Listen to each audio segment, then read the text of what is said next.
was in complete disbelief and shock. I had no idea what I had just seen, if I had seen it at all, or if I had hallucinated. I wasn't scared in the moment, just perplexed. Being young and worried, though, I said to my friend that we should leave, and not wanting it to hear me, I got close to his ear and just said, "There's something in the woods looking at us." After I said that, I saw his facial expression turn to fear. So we got up and started walking down the path out of the woods, calmly. I didn't want to sprint because it might chase, and I also wasn't even sure I'd seen anything. I just didn't want to take any chances. Very shortly after we left, we both got this weird feeling of deja vu and confusion, like we'd been hit with hard drugs or something, except we don't do drugs, and we had only eaten food that we brought from our house. There are also no hallucinogenic plants in our part of the country. Nothing like that. Everything was so slow, and I felt disoriented. But we continued to walk in this direction for quite a while, stumbling in the darkness because of our mental state.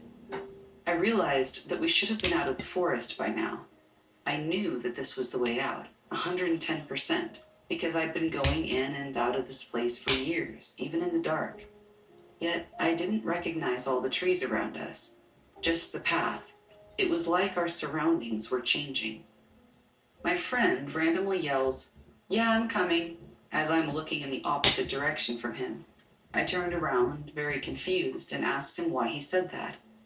He said that his mom was calling his name to help lead him out of the forest. I heard nothing. I told him that I didn't hear anything, and he looked at me like I was insane and walked off the path and into the forest. I grabbed his arm and pulled him back because I didn't want him to get lost. That's when my friend sees the transparent thing that I saw earlier, sitting perched on a tree branch in the direction that his mom was calling him from. He points it out to me. Its transparency is almost like a heat wave effect. We stared at it for 10 seconds in total disbelief. It looked like a transparent being, but we were trying to discern if it was something else, and we were just imagining it being alive, because there was no movement. But then, it hunched down, like it was trying to stalk or be stealthy, and very quickly, it climbed up a tree a little more, and then went to the next one, and then the next one, getting closer to us. We can't hear it at all. It's completely silent.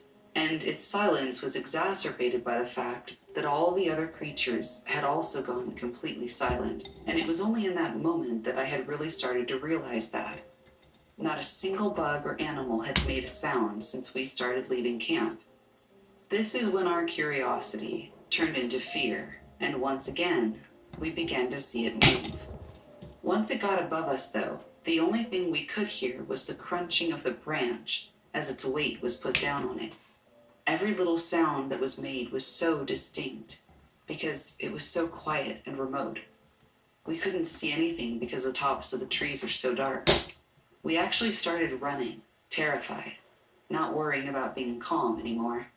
We heard noises in the trees above us, and finally it faded away ahead of us, as if it had gone ahead. But the sound was a lot quieter than if a normal animal had been running through the treetops. It sounded as if this thing was very light, but it wasn't very small, so that made no sense.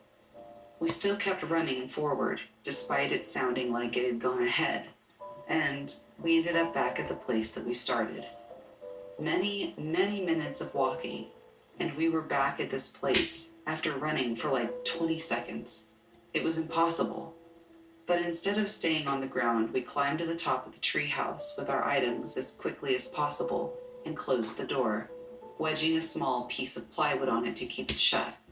We heard something climbing up, and extremely odd noises as well, almost like the mimicking noises of rain and wind, but there was no water seeping into our treehouse, and there would have been had it been raining, and it wasn't wet.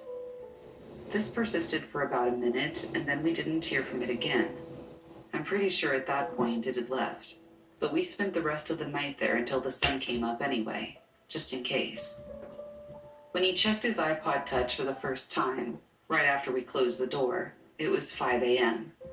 We started laying on the ground at 9 p.m., 8 hours had passed in what felt to us like no more than 40 minutes of time. Hours after we could start to see the sun through the treehouse slats, we went home. I no longer talked to this friend, but after this incident, we discussed it, and we told everything from both of our points of view, and it all jived.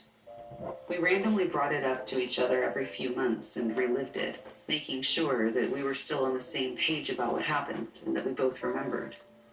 I never spent the night out there again, and I didn't really even let myself stay out there past 5 p.m. for a very long time.